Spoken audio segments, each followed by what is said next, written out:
So a really unfortunate story that just came out over the last 12-ish hours as Tanner and I sitting here recording this on Monday. Sunday afternoon, Sunday evening, the information came to light that Rueben Bain Jr.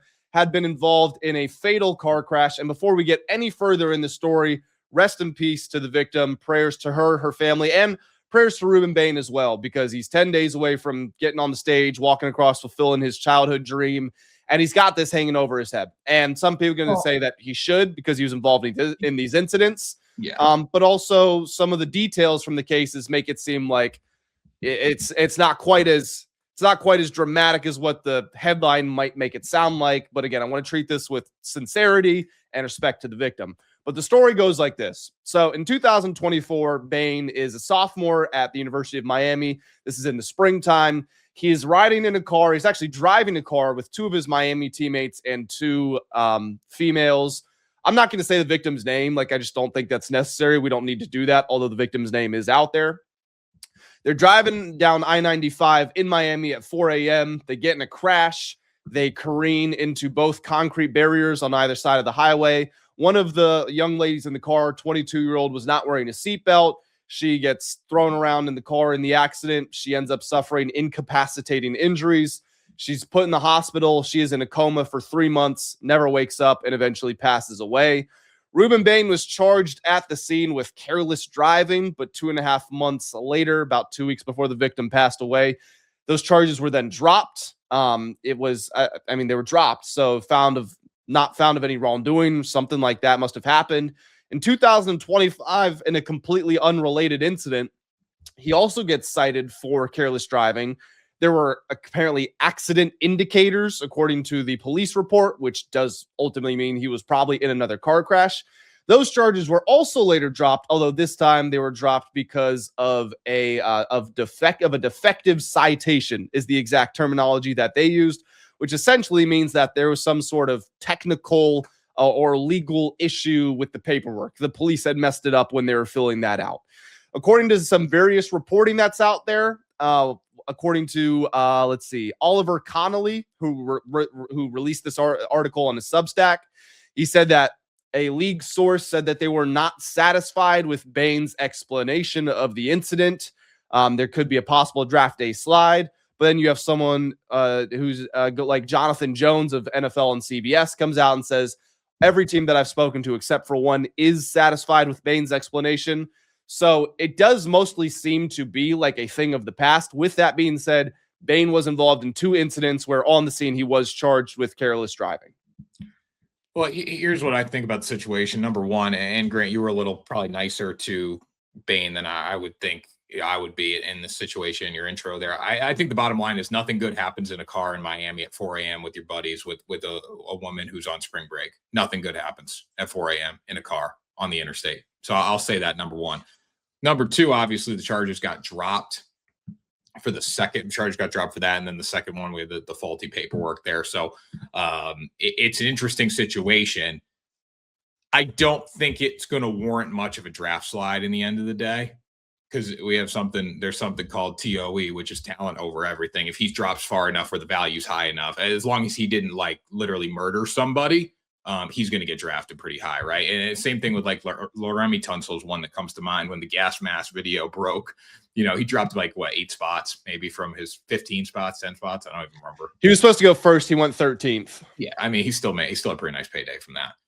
But still, you lost yourself some money and you weren't the first pick in the draft. So it's something to know. It's something to be concerned with, as long as the explanation's there. But the bottom line is nothing good happens in a car at 4 a.m. in Miami. Never does. What do you think of this story getting leaked at the time that it did? Because the victim's family has released a couple of statements.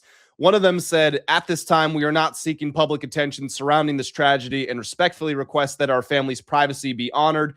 We also wish Mr. Bain the best as he continues his life and career." That little note at the end, that's a big part of me thinking that they don't really view it as Bain did something wrong. If they say, hey, we're trying to leave this behind us, good luck to him as he moves forward. The pilot of the vehicle that our daughter was in when she died, that's what makes me think that. I will say the victim was visiting Miami from Georgia. maybe the implication there is that her family's also in Georgia, and that's the Bible Belt, so they preach forgiveness. So, I don't know exactly how to read that, but ultimately, this information was known. Teams have known about this. Some reporters have known about this. They were just holding it because the victim's family wanted them to until after the draft. But then, lo and behold, it ends up leaking, and it's 10 days. So it might not cause a massive slide, but it might cause him to slide a little bit. Like Jalen Carter slid to wherever the Eagles took him, 8th, 10th, something like that. Tunsil slid to 13th. So still high draft pick, still getting paid very well, but not quite maxing out where they might have been. Yeah, he's not going to slide too far. And again, in today's world too, and I know this is not probably the best thing to compare it to, but you have to think, like, was Rueben Bain paying them? Was Rueben Bain paying the family with the NIL money he was getting? Was he going to pay them with draft money? Charges are dropped. Hey, I'm just going to pay you for that. We're going to come up with a contract on the side. That's going to be the degree. We don't go to court. You still get paid. You still live your dreams, and we still make money. Not saying that they want to profit off the death of anybody, but you just don't know what was happening on the side. Because I know if my child was killed in a car crash, I don't think I would be that forgiving if it was the driver's fault. Now, obviously, the victim wasn't wearing a seatbelt. That's obviously that could be on the victim. We don't know what the situation there was, but you just have to play all these things out. As far as his draft stock, though, he's not going to slide. It's not going to happen to a point where it's going to cost him money. Yeah, I do just wonder what ultimately is going to happen to him, because before this, he was already starting to slide in some mocks. I mean, early on in the process, he'd been viewed as maybe number 2 to the Jets. And now recently I've seen him drop into like 10, 11, 12, something like that. I mean, there's question over the arm length and stuff like that, but also just questions over the player. I mean, everybody's going through it. Caleb Downs, I think Caleb Downs is the bluest of the blue chips, like the guy who has the least flaws, and he's getting picked apart. So it happens to every draft prospect. We do this every year. But the fact that he was sliding a little bit already, and now this story comes out, the timing of it as well, I do just wonder ultimately what's going to happen to him. Maybe he does end up falling to like, 17, something like that. Which is still, I mean, considering these things happen, like this is what blows my mind. There's so much that goes on that we don't even know about with these college athletes. Like how is he even allowed to be back on the field after something like this happens? Especially going back to like University of Georgia too with Kirby Smart. These kids are racing all the time down there. That's just part of the culture, I guess. But how are these kids allowed back on the field after something like this happens? And how do we not even hear the story break? I don't, man, he's probably living with some pretty bad guilt. Like, I can't imagine living with it and being okay. But like, how are you even functioning too? Like, that's another thing. Yeah. And the one that gets me, I can honestly see how the 24 one was kept under wraps to a certain degree. But in 2025, when he gets another careless driving, and he was in another car crash, they had the accident indicators.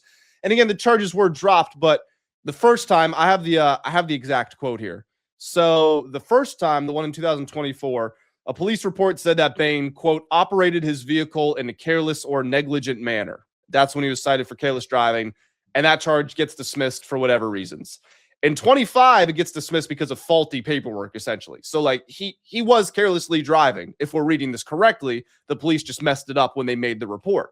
So, knowing that he had been involved in that 24 crash, which led to the tragic death of a passenger, in 25, when it happens again, and it's right at the start of the football season, I think it was September or maybe October, right at the beginning of all of that, how does that not then come out and say, hey, this is twice in the last year, one of the best players in the country? You would have thought he learned his lesson, or like however you want to phrase it. No, he's doing it again. I mean, Miami's got a law school. Like that's what it comes down to. There's lawyers that went to the University of Miami. There are judges that went to the University of Miami. Like you just don't know what goes down. And that's why you have to bring up the situation. Who's getting paid? Where's the money coming from? Right. Maybe the family was paid off and maybe that meant more to them. And, I don't know, maybe Rueben Bain, maybe Rueben Bain's lawyer was a University of Miami grad and the judge was a University of Miami grad. You just don't know. Like look at Aaron Hernandez. He was killing people and playing football in Florida. People knew about it and people knew about it and he was still playing ball like that. There's a lot of corruption that goes on with these athletes, and the fact that he was going to be a first-round pick, it gets swept under the rug. Would this story ever get swept under the rug if it was just a normal civilian? No, it wouldn't. So, like that's where you got to come in. You got to question everything. what's going on. As sad as that may be, and as sad as that brings up points of like, because you're talking about death, and death is sad, obviously, but you need to bring up all these topics when you're talking about it, because a lot of corruption goes on with athletes. And you look at just watching all these stories that come out close to the draft of every year we have one. Every year we have some off the field issue that comes out where nobody knew about it and it was swept under the rug because they play football. Well, so what do you think about that specifically, though? I mean, I don't know if I want to call this a hit piece, but you're right that it does just happen all the time. And do you think that people that have this information wait for right before the draft or whatever the case may be, Super Bowl, whatever, because they know that that's when it's going to get the most publicity? But it does just seem to always line up where it happens right before a major event. Yeah, well, if you report it, it's why is Diana Rossini sleeping with Mike Vrabel, right? Potentially sleeping with Mike Vrabel. Report the story first. You get the impressions, you get the engagements, you make the publication happy, right? It could be the same thing there. I look at this situation here, like, why does it come out close to it? Probably because of that. You just want to be first to report something in a time where it's going to circulate. Like, if Rueben Bain got in a car the 2025 situation, right? That story comes out. He probably gets suspended a couple games and he's back on the field. The charges get dropped, he's going to play. So it may be not worth dropping it at that time. It's worth dropping it at the draft. But we're at the point, like the NFL, I think character used to matter a lot more than it does in the NFL. Would you agree with that? Like, I genuinely don't know, because they've been letting stuff slide for a while. I think these stories, though, hit harder 10 years ago than they do now. Maybe that's because of social media, but Probably. None of these stories really hit hard. Like, he's going to drop a few spots unless you legit killed somebody. Like, if you knew who Aaron Hernandez was before the draft, he's not getting drafted, obviously. But if you're in a car, look at Jalen Carter. Like, it's, it's still a top pick, because you're not going to let the talent slide to a point. Like, where does the value in the character, like, where can you, that sliding point, right? Where he slides to a point where the value is higher than the character, and then you draft the person. Yeah, you said it at the beginning, talent over everything. If they think that you can contribute to winning football games and winning a Super Bowl, they'll overlook anything to make sure that you're on the team. Yeah, definitely. And that's sad, because, I feel like character used to matter a lot more than it does, or at least impacts more than it did. Now this story doesn't make a difference. Like, I remember the gas mask situation when they were showing that with Laremy Tunsil. And now if we had a player, again, it's different times. It's not even that bad, though, to be honest. I mean, you're just smoking a little bit. No, I know, but dumb enough to do it on camera. That's the thing. These guys are dumb. A lot of these players are dumb, man. What are you doing? Anyways, what do you think? Final thoughts? Final thoughts are rest in peace to the victim. Bain's going to be drafted in the first round. Even if you just take the victim out of it, which is a horrible thing to say. Again, I'm not trying to be insensitive, but if you're an NFL team evaluating this situation, you just got to look at it like 2 incidents of careless driving in a year. Does it happen again? How do we know that it's over? And I mean, Miles Sanders, combined 2 guys, Myles Garrett and Shedeur Sanders, they've been pulled over for going over 100. Myles Garrett's done it several times. He's flipped his car several times, and they're living with it because he's setting the all-time record for sacks. But if you're an NFL team, you just got to evaluate it. Like, does he get in another careless driving incident where a crash happens? And if so, does he break his leg? Does he break his neck? Like, does he actually kill somebody? So you gotta balance all those things when you think about it. I will say, guys don't get away with things in the NFL once they get there, though, because teams won't defend you. Right. Yeah. Like Henry Ruggs. Obviously, that's a different situation. But, like, if you compare Henry Ruggs to this situation with Rueben Bain, it's relatively similar, I would say. I think Henry Ruggs struck somebody else on the highway. Yeah, struck someone else. And the person in the car died. Yeah, the person in the car died. I can't remember if he was driving under the influence or not. He was also doing like 140 or something insane. In Vegas, I think, at like 3 in the morning, 4 in the morning. So there are similarities here. NFL teams don't defend you once you get there, because it's not worth their time. It's not worth their money. Where college teams defend you because they need you. Where the NFL, like, you're replaceable. And in the NFL, something you did in college, you didn't do it here. So we're fine. Yeah, but once you do it, he would never, if if this happened when he was in the NFL, he would never get away with it. Right. Unless you're the Chiefs wide receivers, they seem to get away with a lot. Yeah, if you're in Kansas City, you can just do whatever you want. But for the most part, like if you have if you're driving a car at 3 a.m. and somebody in your car dies, you are getting cut in a minute. Yeah, It's agree. just confirmed in the NFL. Yeah. Rest in peace to the victim. Whatever thoughts you guys have on the story, make sure you throw them down below. Tanner and I will be reading all of them. Yes, we will be reading all of them. Let us know where he's going to slide in the draft if he slides.